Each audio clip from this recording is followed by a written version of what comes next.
This program is brought to you by Agnes Scott College. For more information about Agnes Scott College, please visit our website at agnesscott.edu.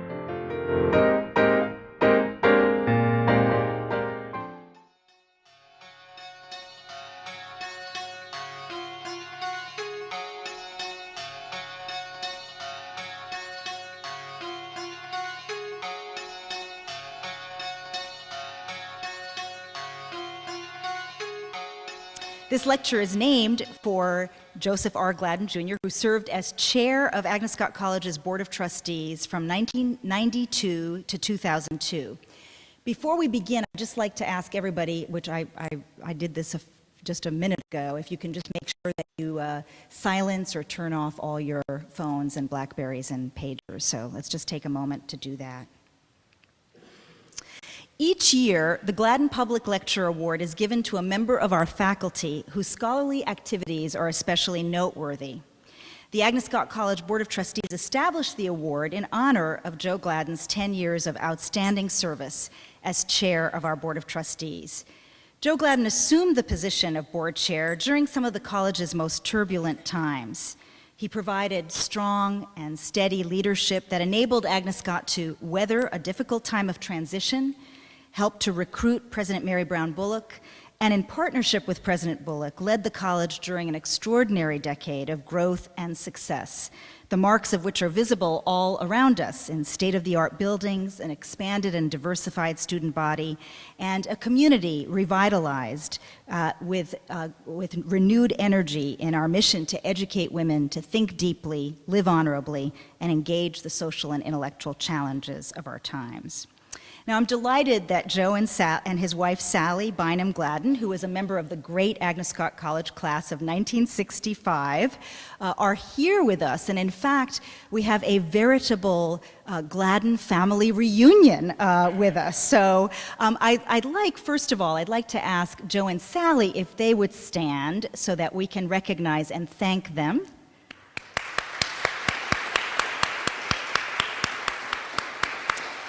And we are also joined this evening by Joe's little brother, is how he introduced himself to me. That's Bill Gladden and his wife, Wiki. So welcome, as well as Joe's cousin, Betty Newville, who is a member of our Parents' Council, and her daughter, Jessie Newville, who is a member of the great Agnes Scott College class of 2013. So it's really special to have so many members of the Gladden family involved with this lecture and with the college. And Joe and Sally themselves are generous donors to Agnes Scott, and in fact, after this lecture, you will all be invited to a reception at the atrium of the Bullock Science Center, and that atrium is named after Dr. Wolford B. Baker, Joe's grandfather, who taught biology during the 1920s. Like the man that he will be discussing in tonight's lecture, this year's Gladden lecturer is a man of many talents who has excelled in multiple fields and packed more into his life and career than most people could manage in several lifetimes. A native of Pakistan, Professor Waqas Khwaja earned a BA, MA, and law degree there and was a practicing lawyer, a professor of law, and a regular columnist in the national press before immigrating to the United States in 1994. Here he went on to earn a master's degree and PhD in English from Emory University and to become a noted scholar and teacher of Victorian and Romantic literature and post-colonial literature, as well as a teacher and practitioner of creative writing. Professor Khwaja has published 3 volumes of poetry, most recently a collection of poems reflecting on the partition of India entitled No One Waits for the Train, which was published by Alhambra Press in 2007. His most recent book, published last year, is entitled Modern Poetry of Pakistan. This magnificent anthology, the first of its kind to appear in the English language, brings together the work of 44 poets translated from 7 major languages. Professor Khwaja's writing and scholarship are reflections of himself, multifaceted, profoundly intellectual, morally nuanced, and deeply humane. His work confronts difficult and painful issues with a fine eye and ear for the beauty, pathos, and irony of our world. All of us at Agnes Scott are privileged to have him in our midst as a colleague and a teacher, and very fortunate to have the opportunity to hear him this evening. His lecture is entitled Sir William Jones, An Imperial Appetite, Romancing the Orient, Espousing the Empire. Please join me in welcoming Professor Khwaja.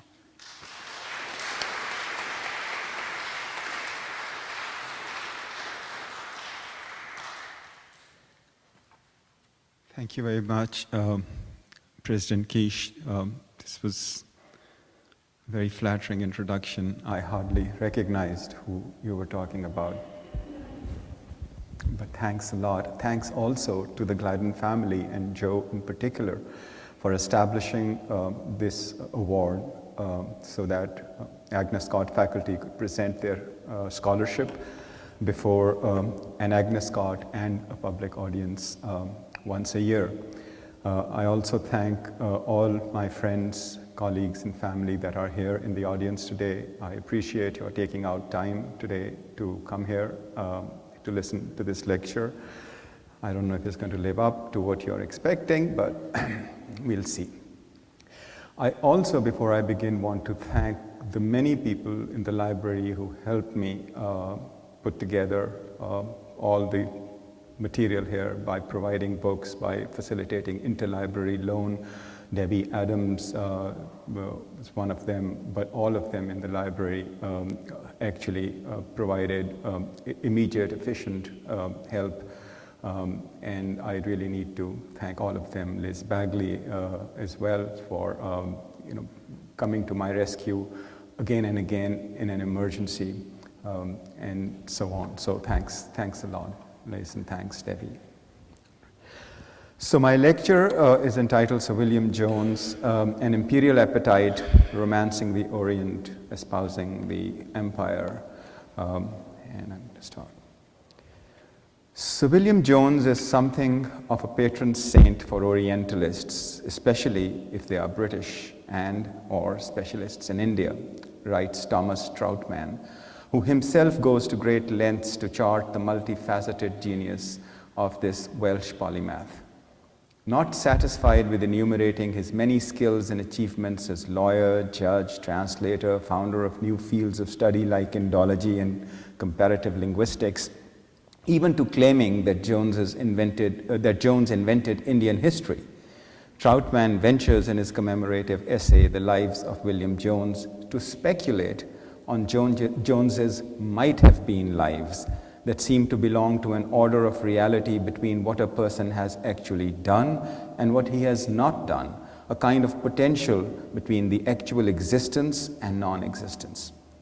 In this alternate reality, he sees Jones as a Philadelphia lawyer, member of the American Philosophical Society founded by his friend Franklin, and leader of the project carried on by Thomas Jefferson and Stephen du Ponceau of collecting vocabularies of American Indian languages in order to reconstruct the historical relationships among the American Indian nations.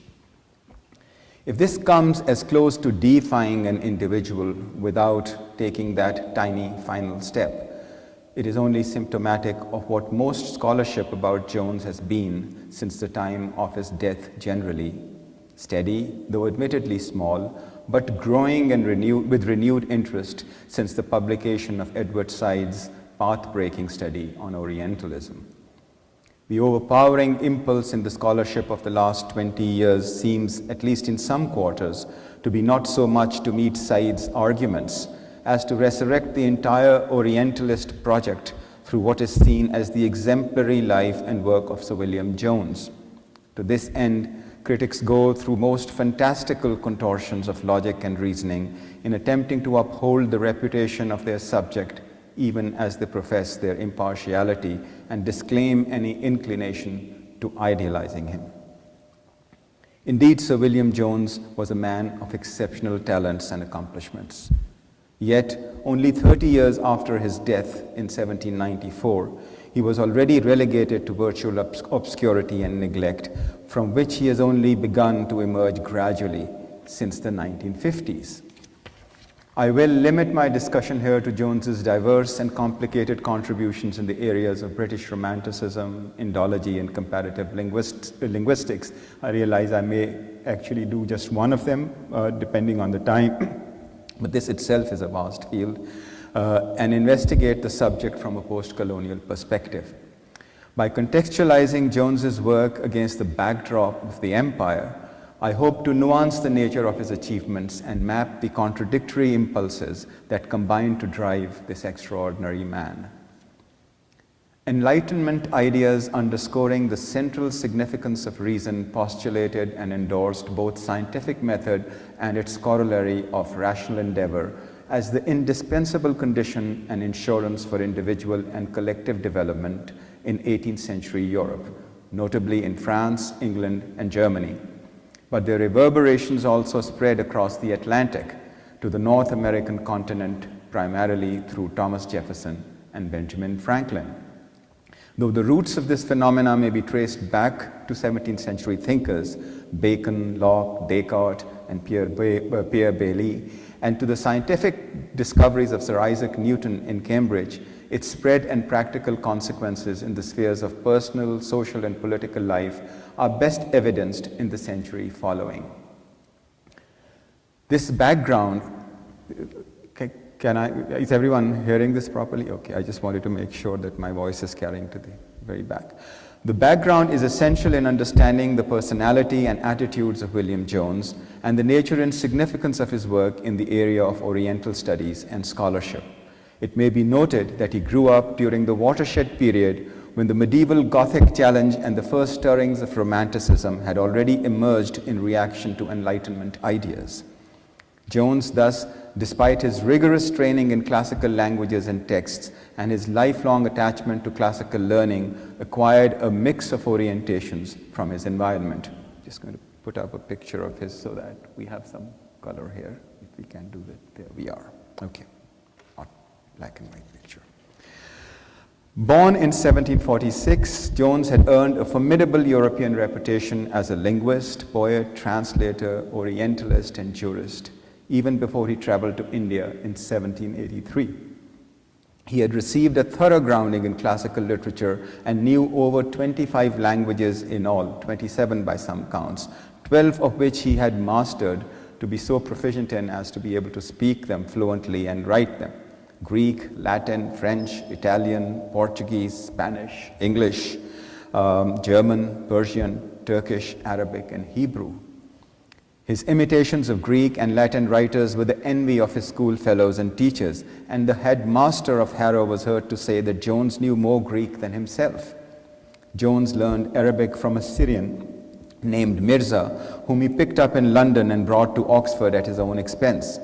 He worked on Persian on his own with some help from Mirza and achieved such proficiency in it that he published a grammar of the Persian language in 1771, a book that was long considered a standard text on the subject. His first published book, however, was his Tawar the Nadir Shah, a translation of the history of Nadir Shah from a Persian manuscript into French in 1770 at the request of Christian VII, the King of Denmark, a publication which also included a treatise on Oriental poetry and a translation of some of the odes of Hafiz into French verse. In 1772, he published poems consisting chiefly of translations from the Asiatic languages and 2 essays on the poetry of the Eastern nations and on the arts commonly called imitative. He gave up writing poetry and studying literature after this time. Remember, he's only about 22 at this time, at least for a while, to pursue a career in law. But in 1774, he was still able to publish his Latin commentary on Asian poetry, another work that was very well received by leading Oriental scholars and intellectuals of his time.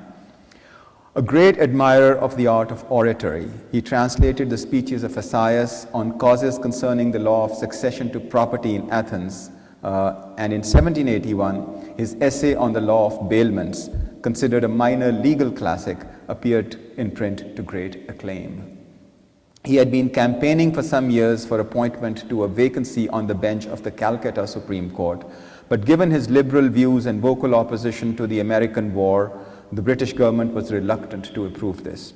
However, in 1783, under a coalition government, he was knighted and finally appointed to the post. He was just 37 years old, had been a fellow of the Royal Society since 1772, and a member of Samuel Johnson's literary club since 1773. He had no acquaintance with Sanskrit at this time, and his work in and on India was about to begin. He would never return to England, and 11 years later he would be dead. But despite all his honors and achievements, the vast body of work that he would be best known for to posterity was not even begun. To share some more prints with you here. This is a picture of his signature when he joined a university college at Oxford. And this, of course, is the street with the University College, Oxford, where he went for study. This is where he got his law degree. So this is the front page of his grammar of the Persian language. Okay. Poems consisting chiefly of translations from the Asiatic languages with 2 essays on the poetry of the Eastern nations and on the arts commonly called imitative was the only collection of his poems that he published during his lifetime.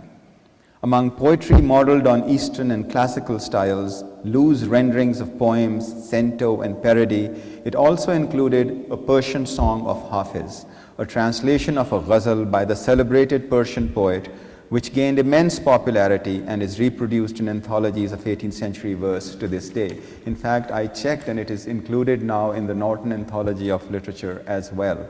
So after being neglected for a while, it's back in circulation. I think the poem is interesting enough for me to share this with you. I wish I had the text up here, but I'll read it for you. A Persian song of Hafiz. Sweet maid, if thou wouldst charm my sight and bid these arms thy neck enfold, that rosy cheek, that lily hand would give thy poet more delight than all Bukhara's wanted gold, than all the gems of Samarkand. Boy, let yon liquid ruby flow and bid thy pensive heart be glad. Whatever the frowning zealots say, tell them their Eden cannot show, a stream so clear as Roknabad, a bower so sweet as Mausolée. Oh, when these fair perfidious maids whose eyes are secret haunts infest, their dear destructive charms display, each glance my tender breast invades, and robs my wounded soul of rest as Tartars seize their destined prey. In vain, with love our bosoms glow. Can all our tears, can all our sighs new luster to those charms impart? Can cheeks where living roses blow, where nature spreads her richest dyes, require the borrowed gloss of art? Speak not of fate, change the theme, and talk of odors, talk of wine, talk of the flowers and round us bloom, till all a cloud, 'tis all a dream. To love and joy thy thoughts confine, nor hope to pierce the sacred gloom. Beauty has such resistless power that even the chaste Egyptian dame sighed for the blooming Hebrew boy. For her how fatal was the hour when to the banks of Nilus came a youth so lovely and so coy. But sweet maid, my counsel here, youth should attend when those advise whom long experience renders sage. While music charms the ravished ear, while sparkling cups delight our eyes, be gay and scorn the frowns of age. What cruel answer have I heard? And yet by heaven I love thee still. Can aught be cruel from thy lip? Yet say how fell that bitter word from lips which streams of sweetness fill, which naught but drops of honey sip. Go boldly forth, my simple lay, whose accents flow with artless ease, like orient pearls in random strung. Thy notes are sweet, the damsels say, but oh, far sweeter, if they please, the nymph for whom these notes are sung. Many critics have observed that the translation is not faithful to the original. R.M. Hewitt does not think too much of the poem as such, though Arbery defends it on the grounds of its poetic effect and lyricism, despite acknowledging that the translation is rather free. Alan Jones too believes that Jones is justified in terms of poetic feeling, though he does provide more accurate renderings by Arbery and himself. The crucial point of difference that I have in regard to translations that are not faithful to the original or that extrapolate, enlarge, or rewrite the text that is being translated is the violence this does to such texts and the language culture from which they originate, a violence that is symptomatic of a form of literary vandalism and disfiguration. Such disregard for the original marks a relationship of inequality where texts are appropriated for one's purpose one way or the other, whether on the reasoning that they would sound or appear alien to readers of the language of translation, or on the belief that the translator is actually improving the original through editorial choices, or simply by claiming that the original is being mined for how it would refresh the imaginative possibilities for poetry in the language of translation. All these arguments or excuses are found in Jones's writings as well. As he writes in his essay on Eastern poetry, Asian poetry can revitalize European literature, which has subsisted too long on the perpetual repetition of the same images and the incessant illusions of the same fables. But can Eastern poetry be looked at for itself, for what it offers in its own right? R.M. Hewitt notes with some heat that the rhyme scheme and the stanza are remote from those of the original, and there is no approach to rhythm. The matter of the poem has been inflated by exactly a half. Indeed, he is right, for the poem is a ghazal, which is a poem in rhymed couplets that employs both a refrain phrase and a single rhyme, the kafiya and radif, throughout in a set pattern. But Jones represents each couplet in 6-line stanzas, uses a variety of rhymes, and the measure is nothing like the original. Then the concluding couplet of the ghazal has the signature of the poet embedded in it. That too is missing from Jones's version. However, as Hewitt observes, the rhyme scheme A, B, C, A, B, C is a novelty. And the same 6-line octosyllabic stanza has been used by Byron and Swinburne, among others. Another of Jones's poems from the collection, An Ode to Jami, does in fact follow the ghazal form and includes the poet's signature in the last couplet. Hewitt duly notes this and adduces examples from Shelley, Robert Browning, and Cowley of a similar feature in each of their quoted pieces. Jones's influence is likely, but indeterminate. Jones, though, was only a part, significant no doubt, but only a part nonetheless, of the larger trend to introduce, fictionalize, and retail the idea of the Orient and its various productions since the 1760s. John D. Yohannan calls this the Persian poetry fad in England in an essay of the same title. He writes, out of this milieu came the orientalized productions of the major romantic poets. They are something frankly exploitative about the way these writers made use of the materials of Asiatic literature, something curiously analogous to the political relations between England and her Eastern Empire. The riches of Oriental expression were recklessly rifled.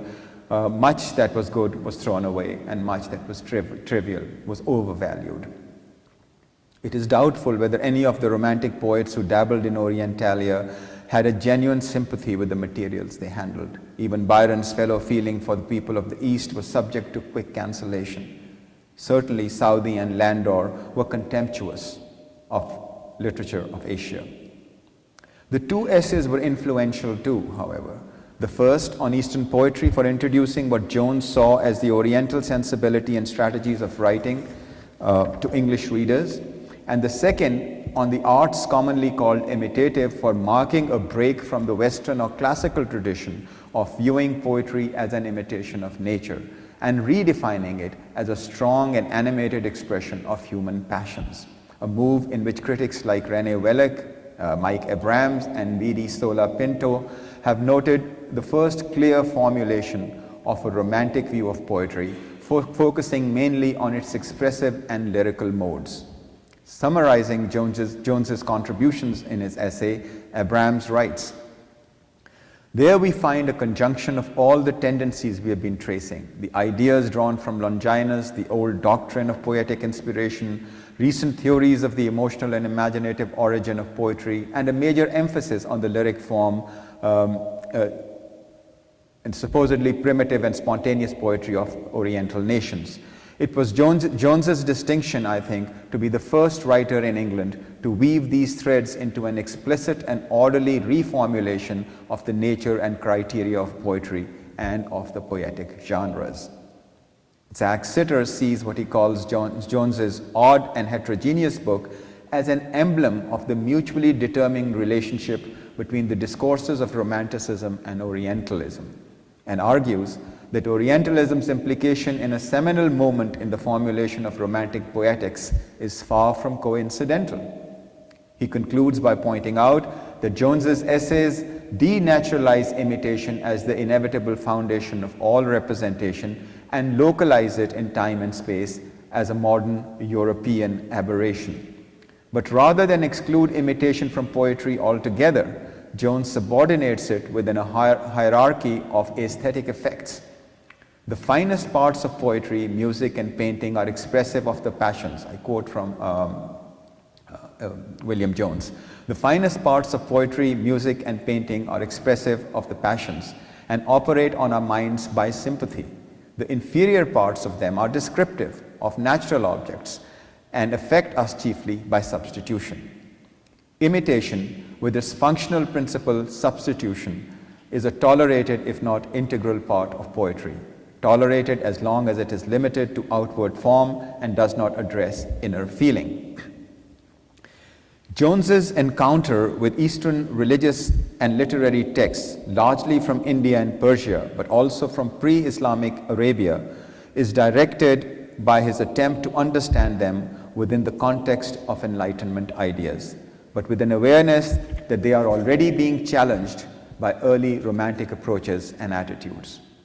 As he translates from them, compares and contrasts them with mythological systems familiar to the West and with Christianity as it was practiced in England, appraising and evaluating them in his prose writings and drawing upon them in his own creative work, he not only establishes the contours of the emerging field of Indology, but underwrites the foundations of the field of Orientalist discourse for the English-speaking world. For those of you who may not be familiar with Indology, it is the study of all things Indian. So just to clarify that. In systematically exploring and opening up this area for future British writers, in particular Coleridge, Shelley, Mary Shelley, Byron, and Moore, Jones discovers a rich ore of Oriental themes, characters, attitudes, and approaches for them and their audiences. Admittedly, Jones was writing at a time when the influence of the Thousand Nights and One Night, via its translation into French, had already generated a variety of literary genres, including the Oriental romance and the Gothic tale.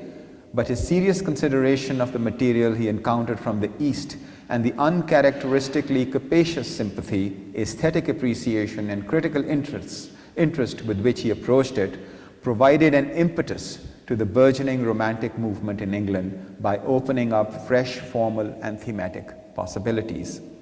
Though we must not forget that Jones was nonetheless looking at the Eastern world and its productions as an outsider with a decided sense of superiority and control that comes from such an exercise, and a not always implicit assumption that the culture, state, or system that empowers one to do so, to valorize in fact such individual enterprise, must in many respects be more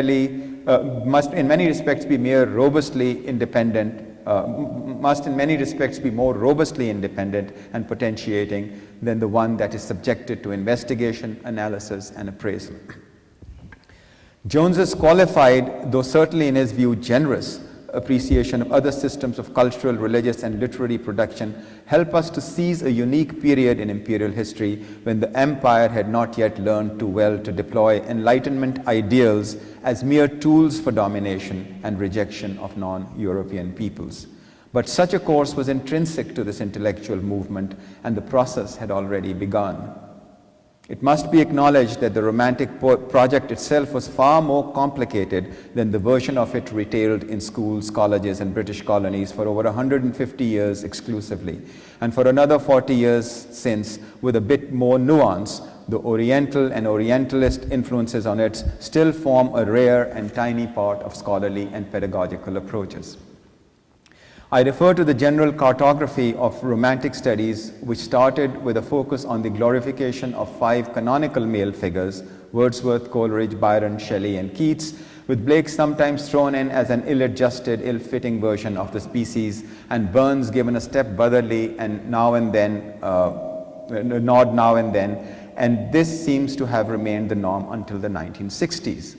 Then in the ferment of students' protests against what we might call, with unimaginative though commonsensical hindsight, as the old order around the world, the liberation of and liberation movements in the colonies, a more confident and more widespread assertion of rights and demands for equity by women, and the campaign for civil liberties in America, this rigorous canonical framework began to loosen a bit. It takes quite a bit to get the attention of the academic world. Thus, suddenly, scores of Romantic women writers were discovered, to begin with, writers who had been extremely popular in their times, but somehow the world had forgotten. Anna Letitia Barbeau, Charlotte Smith, Felicia Hemans, Helen Maria Williams, Mary Robinson, Joanna Bailey. Some of them were so well regarded that the young Wordsworth and Coleridge went on what they called pilgrimages to visit them and offer their respects. These writers have now become part of the academic discourse on Romanticism, but their study in courses in British Romanticism is still not as widespread as one would suppose it to be given our changed times, for often the changes that we see are cosmetic rather than substantive. Continuing with the changing map of Romanticism studies, the question of origins presents another area of vigorous debate. In British Romanticism, part of a European phenomena, is British Romanticism part of a European phenomena, or was it indigenously inspired? Is it a bit of both? How formative was the influence of German Romanticists, Hegel, Fichte, Schiller, Schlegel, and Goethe? We know certainly that Coleridge drew much from them.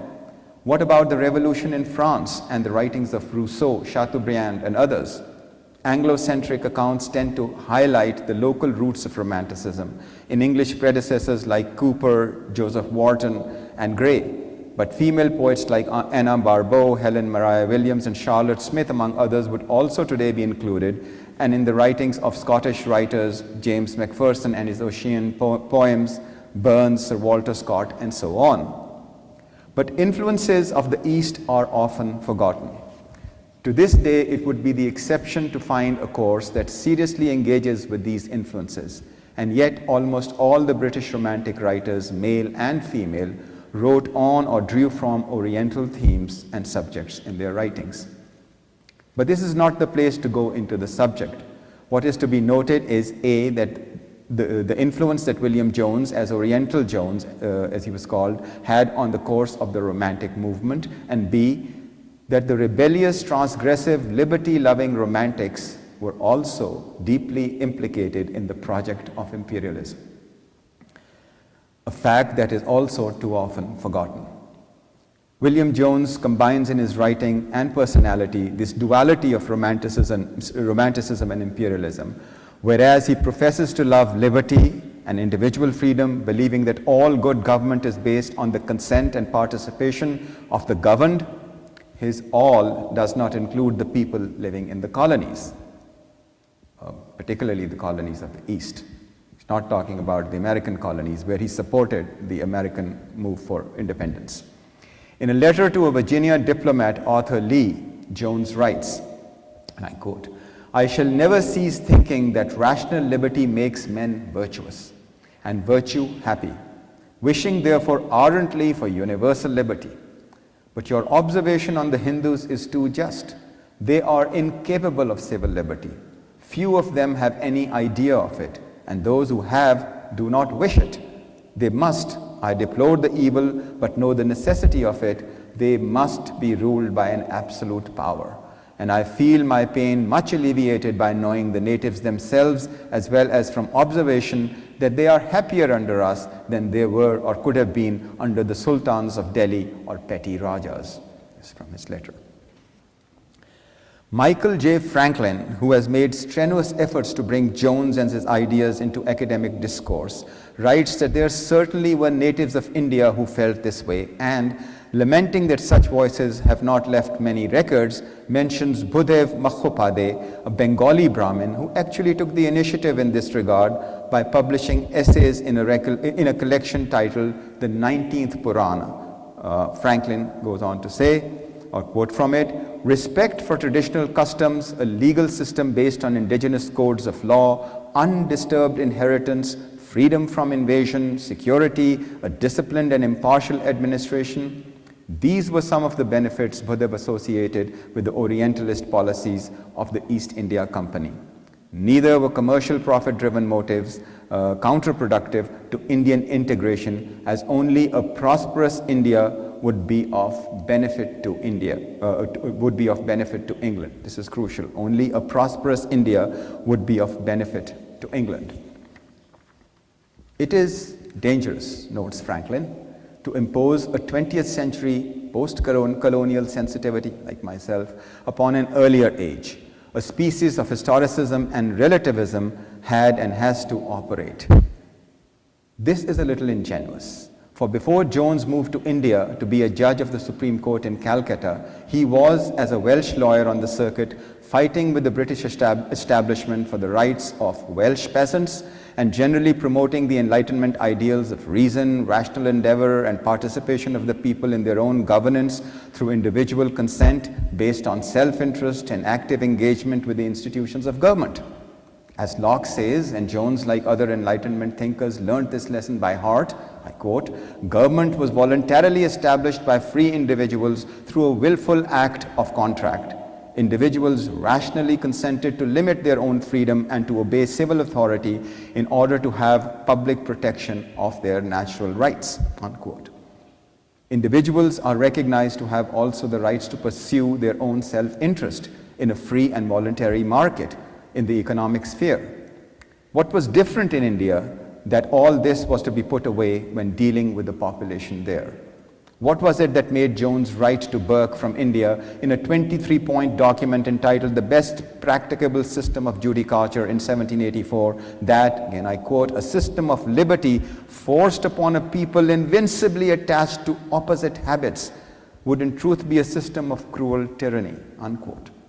As Franklin, after offering his timely caution about post-colonial sensitivity, confesses, without a shade of guilt or irony, motivated by a desire to legitimize British rule in India, in the hymns, that is the hymns he wrote to Indian gods and goddesses, Jones frequently poses as a Hindu poet.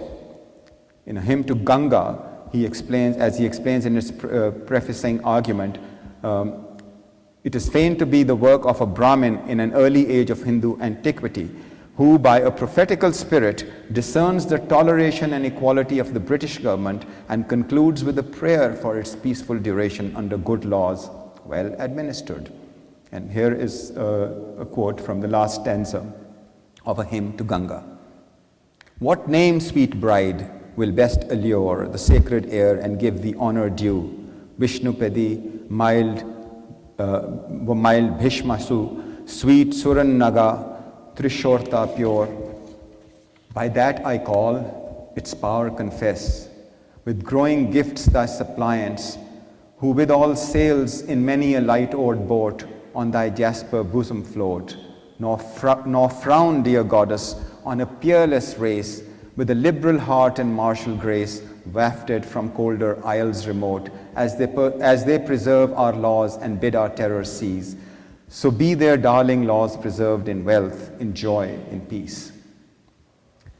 By thus adjusting our orientation, as Franklin advises, we can see how this is not to be seen as offensive.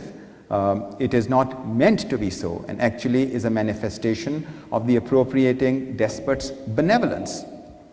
This great and wise son of the imperial culture knows us better than we do, knows the Hindus, their religion, their sacred texts, and thus their temperaments much better than they do themselves. If they would be only led by Jones and his like, what enlightenment might lie in store for them? For Jones was indeed a son of the Enlightenment as much as he was of the imperial project.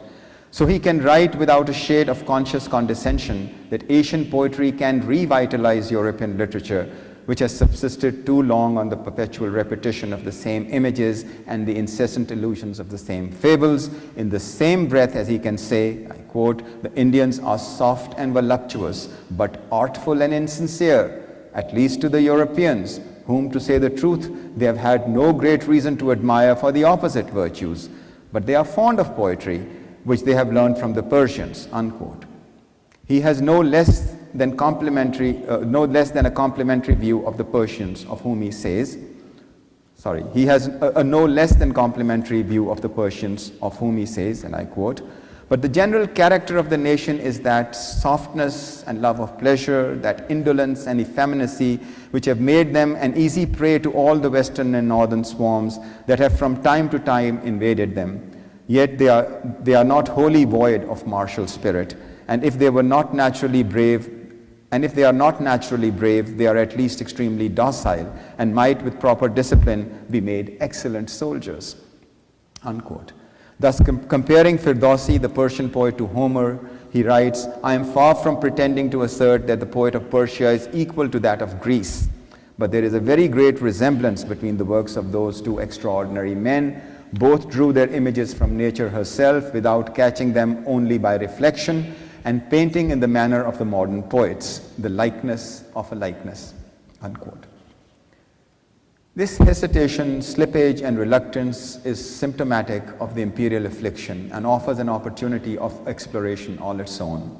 Here, however, I would like to note that Jones believes to be the cause of poetic excess and what Jones believes to be the cause of poetic excess and acknowledged, though limited, excellence of that endeavor in the Eastern nations, the beauty of natural surroundings and leisure.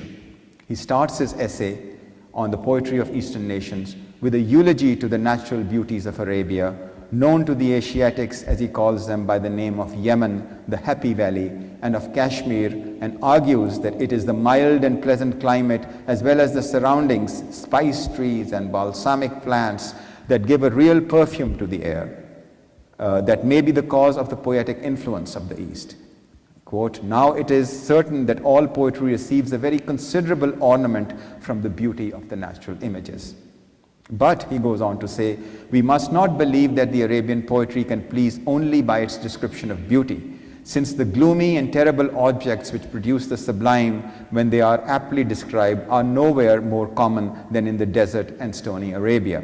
And indeed, we see nothing so frequently painted by the poets of these countries as wolves and lions, precipices and forests, rocks and wildernesses," unquote.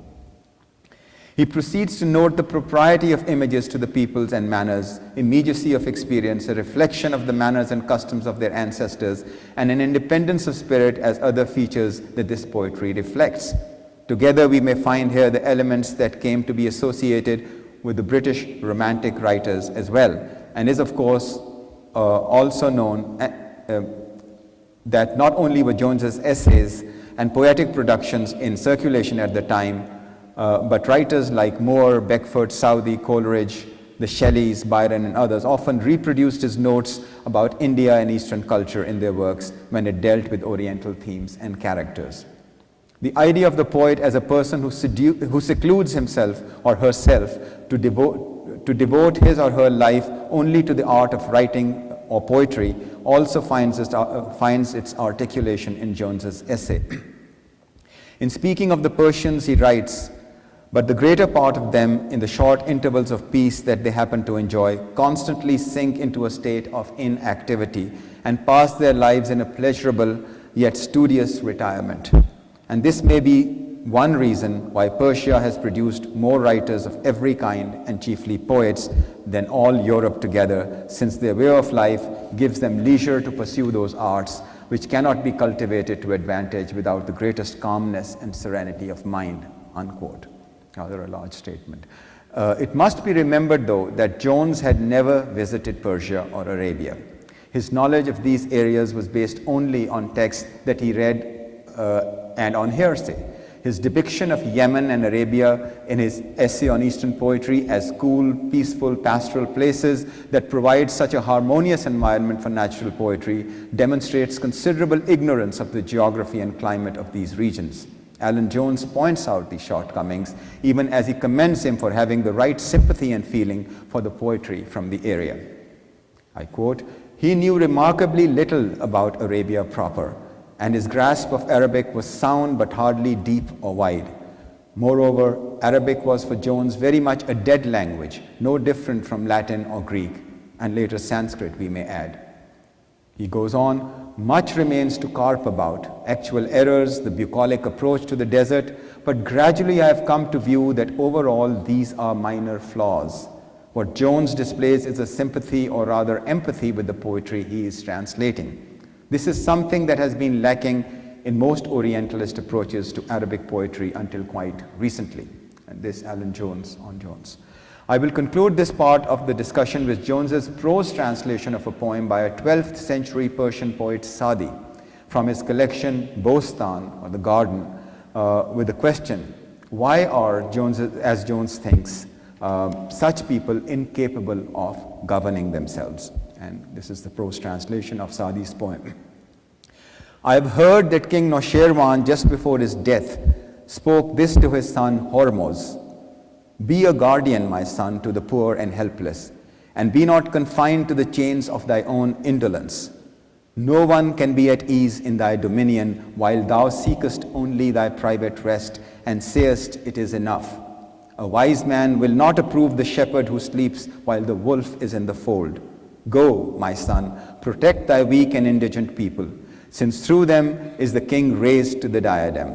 The people are the root, and the king is the tree that grows from it, and the tree, O my son, derives its strength from the root." This is the concluding part. It is still a few pages, I hope. Do you know what the time is?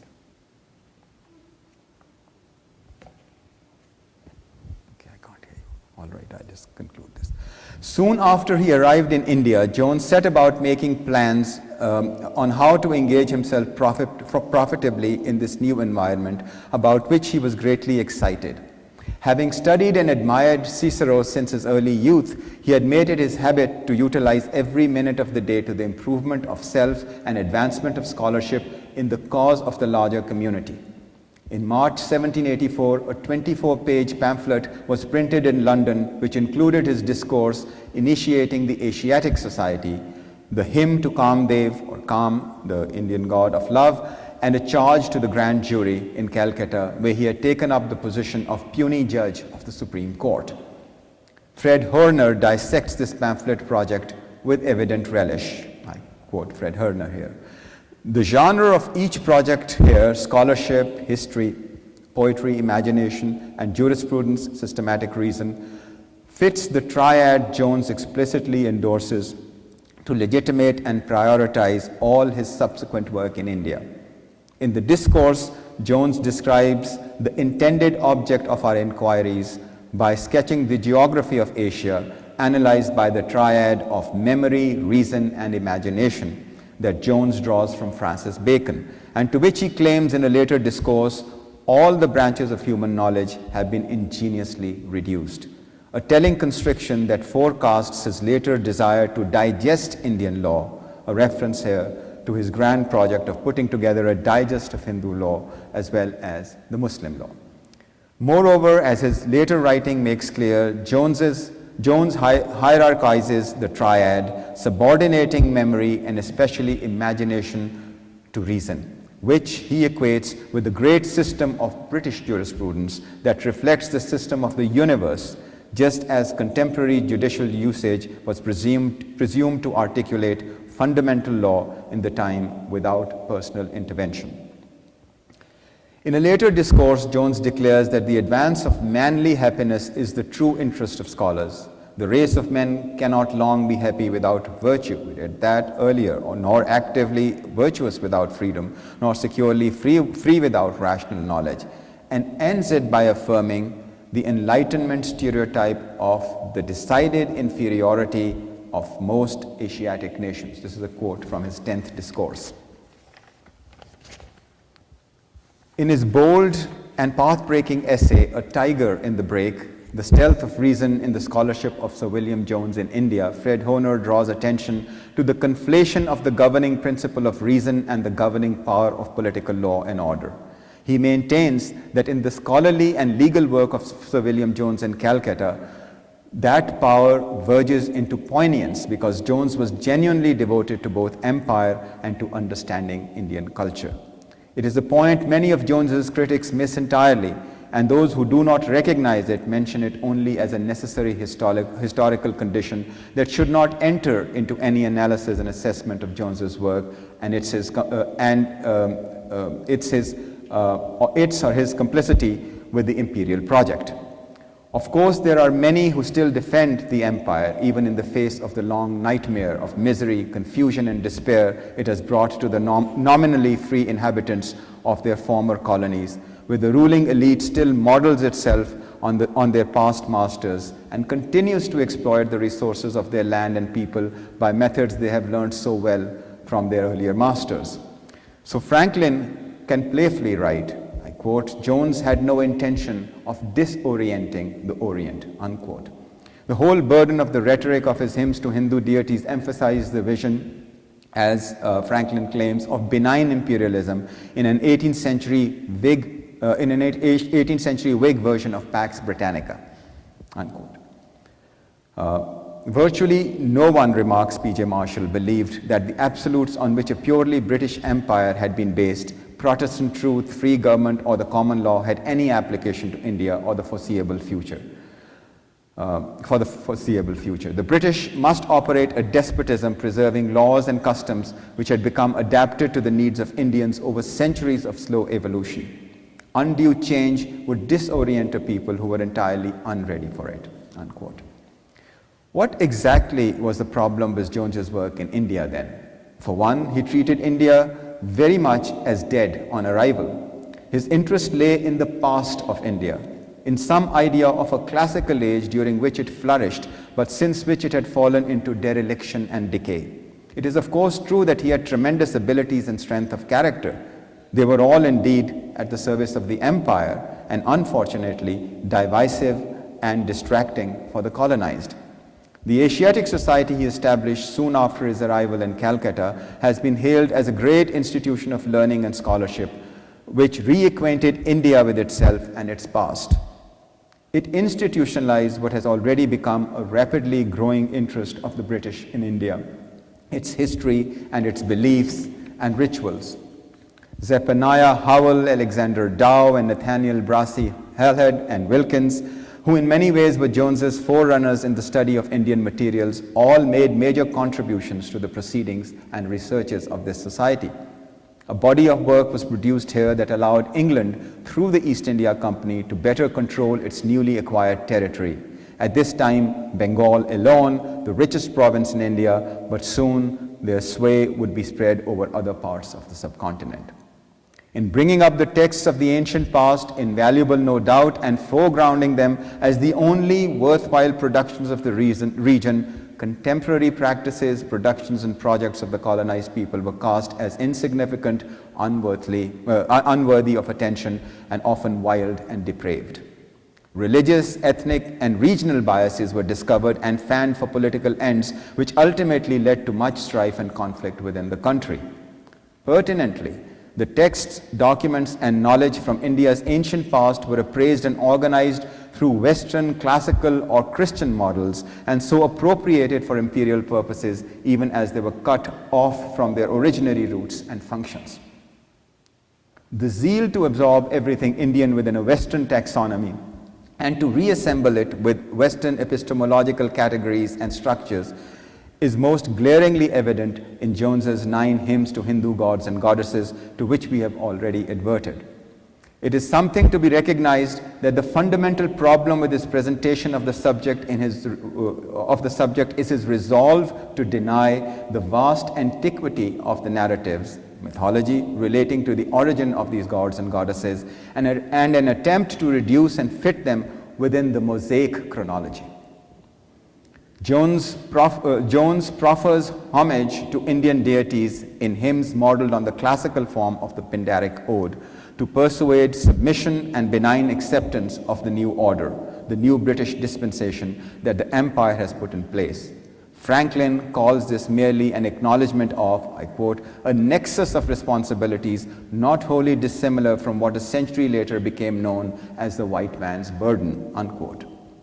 In reality, they seriously distort and misrepresent the subject they present, and may have, by cutting off the colonized from the root sources of their belief, so that the British representation of it became the paramount narrative for subsequent generations, actually caused rigidities of outlook and belief that has ended up in communal, factional, and religious strife of unimaginable proportions in India. For it was the custom and tradition which differed from region to region in the subcontinent that provided the flexibility in resolving issues, settling disputes, and accommodating religious rituals and practices. This disregard is what made Jones's greatest projects, the two digests that he assembled with the help of Muslim scholars and Indian pundits, almost immediately useless after its production, as J.M. Derrett, Thomas Troutman, Hoyner, and others recognize. The Digest of Muslim Laws, also called Al-Sirajiyya, and the Digest of Hindu Laws, called the Laws of Manu, or Minu as Jones wrongly designated it, both attempted to codify ancient laws from the perspective of British, European, or classical tradition, and to apply them strictly, predictably, if you will, to societies that had changed and evolved over the course of time.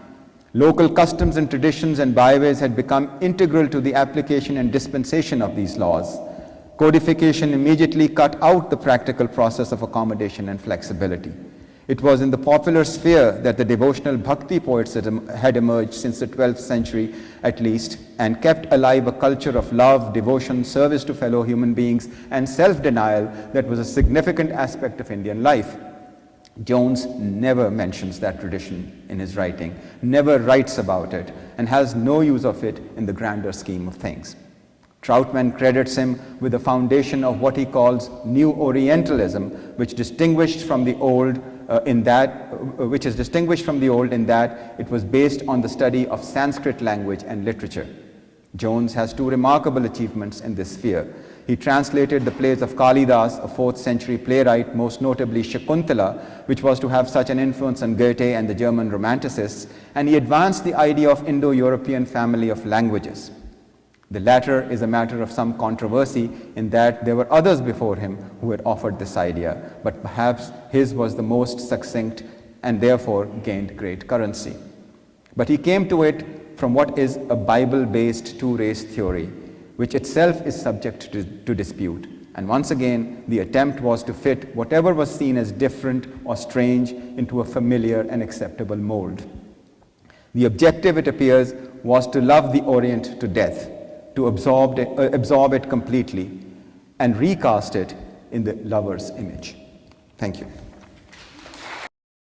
Our company and the Writers' Building where Fort William College was established. Another view of 18th century Calcutta. This is a view of today it is called the Calcutta High Court. It was the Calcutta Supreme Court at the time that Jones was appointed to it. Sorry, this is another view of it. This is a 19th century print postcard. Another view of the same.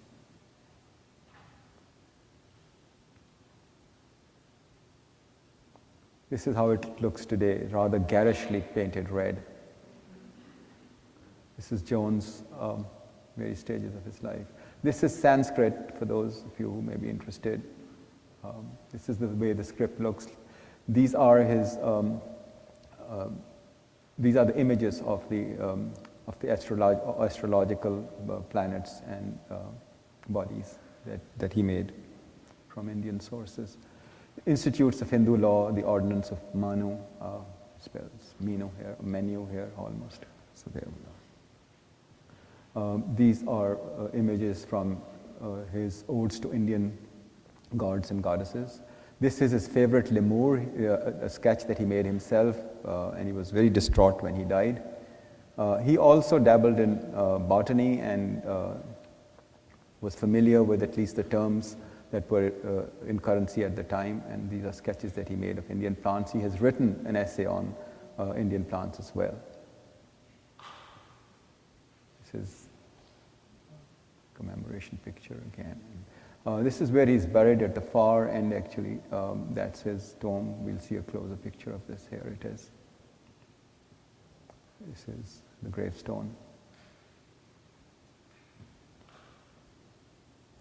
And this is the commemoration, this is the commemorative statue or pillar that was made, carving that was made at the University College. If you would note this is very interesting. You see the Brahmins sitting in front of him, and he's seated above them. Of course, they're sitting on the floor and reading from their texts. He's taking the notes. You can see the relationship of dominance and subservience that is established here. This is another part of the this is the memorial in St. Paul's Cathedral, and it is unusual in that he's shown to have under his arm the laws of Manu, the laws of Hindu tradition that he had facilitated in collecting in India. But of course, his statue is in the classical mode. And I added this picture just to show you that whereas Jones would often cut out passages which he thought were excessive for a British audience, being erotic or wild, etc., British ladies would swoon at this picture even 30 years later or 40 years later. This is the Nawab of United Provinces that are called today Lucknow, Wajid Ali Shah. It's a very famous painting of his. It is reported that when the British women first saw this, they covered their eyes with embarrassment and swooned, and they had to be given smelling salts to be revived. Anyway, so there it is. The sacred cow. This is the image that we would end with. All right, thank you. So shall I stay here? Shall I take questions? Okay.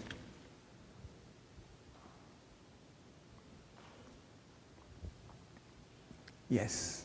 You mentioned, I think if I understood it correctly, that Jones had an influence on both Franklin and Jefferson, and some of his ideas were transmitted into the North American. No, I don't think I mentioned that. I mentioned that, like Franklin and Jefferson, he also was influenced by Enlightenment ideas. And he was friends with Franklin, and he went to meet him in Paris. This was during the time when there was a war between Britain and America. And he tried to persuade him to come to some kind of an agreement where England could save face without declaring open independence for the American colonies, to come to an agreement which would in fact mean that the Americans had gained autonomy or independence, but would not declare that. Franklin, of course, refused. Jones's interest was, of course, to preserve what he felt was the honor of England, which was at stake. He was very embarrassed that England was at war with America, was against that, against the war, and supported the American cause very vociferously in England. This is why I think it is a little contradictory that he supported the American cause very vociferously, he supported the Welsh cause very actively, and he was always somebody who stood up for the rights of the underdog when he was in England. But when he came to India, his views on India were very different from what he had there. You actually touched on what prompted my question. There was direct contact between Jones and Franklin. Absolutely, yes. Do we know whether when Jefferson was in Paris, there was also contact with Jefferson? In all the sources that I've read in the several biographies, there's no mention at all of his either meeting Jefferson or even exchanging correspondence with him. With Franklin, he exchanged correspondence as well. He met him on several occasions. He was friends of a close friend of his, actually his father-in-law, Shipley, whose daughter he married, of course, and who was the Bishop of St. Asaph in England. And so that we know very well, but not with Jefferson. Yes. Is it known that? Is it known what he thought about the Irish colony? Oh, that is a very interesting question, and I feel stumped there because I have not run into anything on that subject, and it is something that I'd like to explore too. Yeah, very interesting, yes. Yes. Wonderfully interesting and fascinating lecture, so thank you. One thing I was struck by is you mentioned that for him, I think the phrase you used was really striking was India was dead on arrival, but he had this sort of nostalgia for classical India, which I guess is also something that's been a theme in Western thought. You know, and I mean, that photograph of his, the shrine to him in St. Paul's Cathedral, him in a toga. Yeah, yeah. Robes is Yeah. really quite a pretty interesting example of that. Was there at the time in Indian intellectual life a similar sort of nostalgia, or was he picking that up? No, there was actually, well, no, there wasn't actually, and that is interesting. It may have been amongst the Brahmins, a very small group of Brahmins, if at all, but it wasn't. Because the people, and I did not mention that basically to, as in the sense of praise. I think it is unfortunate that he saw India as dead on arrival, because to him, India did not look alive, did not seem to be, just teeming with life and ideas and imaginative productions and whatnot. So he directed his attention entirely towards the past. Now, since he felt he had already mined the sources and he had seen a few poets of Arabia and a few of Persia, of the so-called Muslim world, that he could direct attention to the Hindu past of India, which is all very good. I mean, these were remarkable texts which the Brahmins were keeping to themselves and so on. But it doesn't mean that there was no creative activity going on. It doesn't mean that these texts were not also alive in the oral tradition. And I mentioned the Bhakti movement in particular because it was a very eclectic movement and it was a very widespread movement. It was not localized to one part of India or the other. These Bhakti poets, itinerant beggars, sages, whatever you may call them, who would tell stories, who would recite poetry and so on, these Bhaktis were the ones around which the population of villages and small towns gathered, and they forgot their differences of caste, color, creed, religion, and so on. What the Bhaktis preached was devotion and love and service to the community. And to this day, it is something that is perhaps the richest vein of imaginative oral tradition in India. Some of the Bhakti poets have been reduced, or the poems have been reduced to writing. Others, people only remember through oral tradition and have continued to add on to the body of their work. Obviously, these are interpolated, versions of whatever, but they have done that. One of the most famous poets of the Bhakti tradition was Nanak, who is known as Guru Nanak, who is seen as the founder of the Sikh religion. And this is a religion which was very concerned with the extreme practices of both the Brahmin class in Hinduism and the Maulvis in Islam. And he got the best of both traditions and founded this new way of looking at things. He wrote poetry, dohas, these are couplets, which are still sung to this day in Sikh shrines, in Sikh gurudwaras. And he was a Bhakti poet.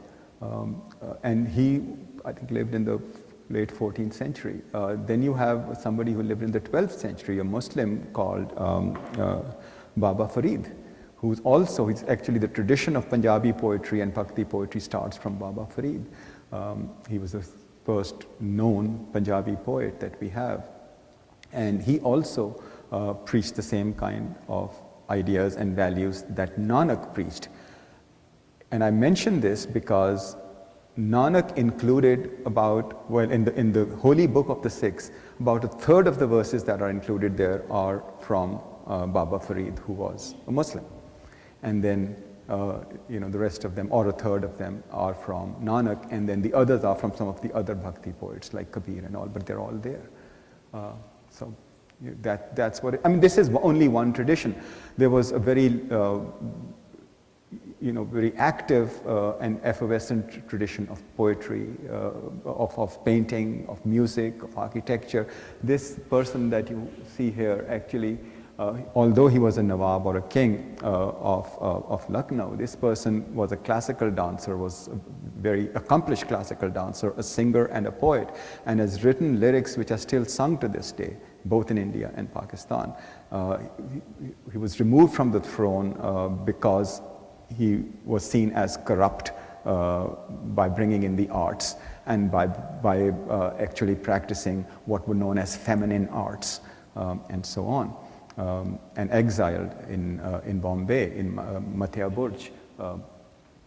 So this is how the British annexed that, but on this excuse. So it's not as if nothing was happening in India at that time when Jones came there. Biographies were being written, histories were being written, and what is even more interesting is that a lot of Mughal princesses were also writing. They were also very inventive. Like Babur's daughter Gulbadan Begum has written her history about her father as well as her brother Humayun, both of whom were emperors of India. And then one of Aurangzeb's daughters has written an autobiography, which is an extremely moving work.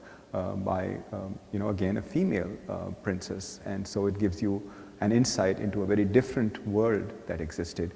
These princesses were also very inventive. Noor Jahan is credited with actually designing the, what is known as the Baby Taj, the mausoleum of Itamadud-Dawla, her father, which is a beautiful piece of architecture, all in marble. It is the first all marble monument in India before the Taj Mahal. Then the Taj Mahal itself, although we have the name of an architect from Persia, the designs in the Taj Mahal are greatly responsible. The women of the Mughal era are greatly responsible, the princesses, for the designs in the Taj Mahal, because Shah Jahan, the king, was always on campaign. And these were the women who were behind. And work has been done on that, again, in American universities by American professors of a very detailed and significant kind. So I'm just mentioning a few things here. There are all kinds of creative activity, literary activity, even scientific activity that was going on. But of course, there was no scientific revolution as there was in Europe. And this was the difference, actually, that ultimately determined the balance of power between Europe and India. And power came to be associated with morality. That became problematic. Yes?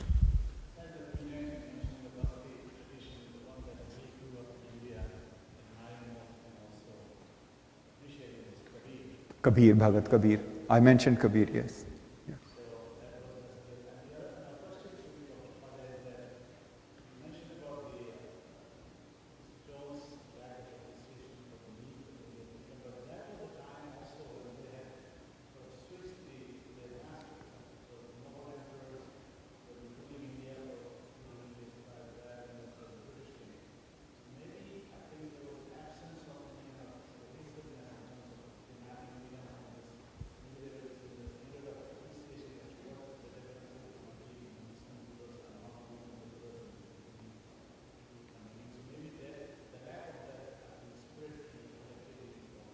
Well, it's a very, very, very interesting question, and I think a very pertinent one, because we must understand that apart from two small periods, very short periods in Indian history, recorded Indian history, India has never been a united country.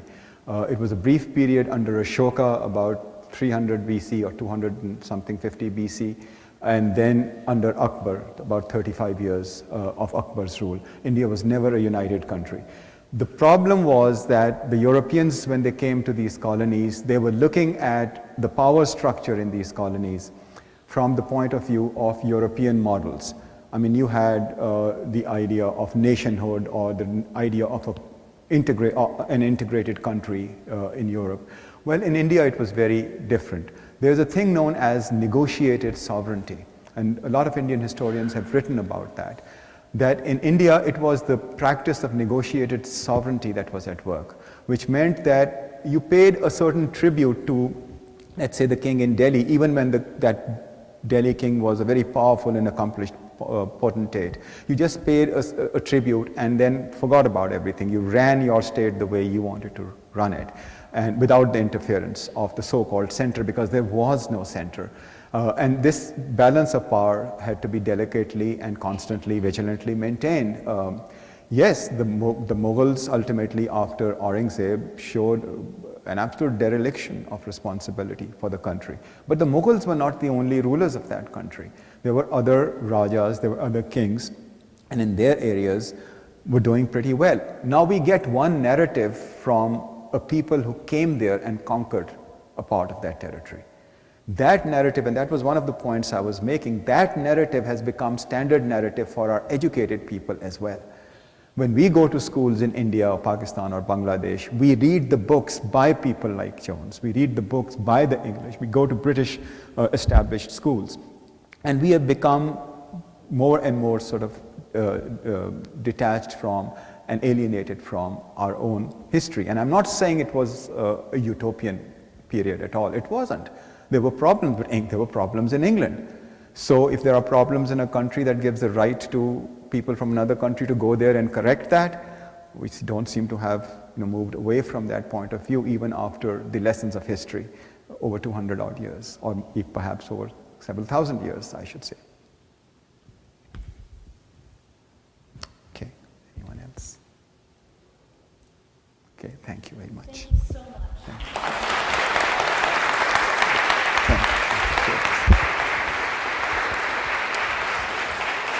Thank you very much. Thank you.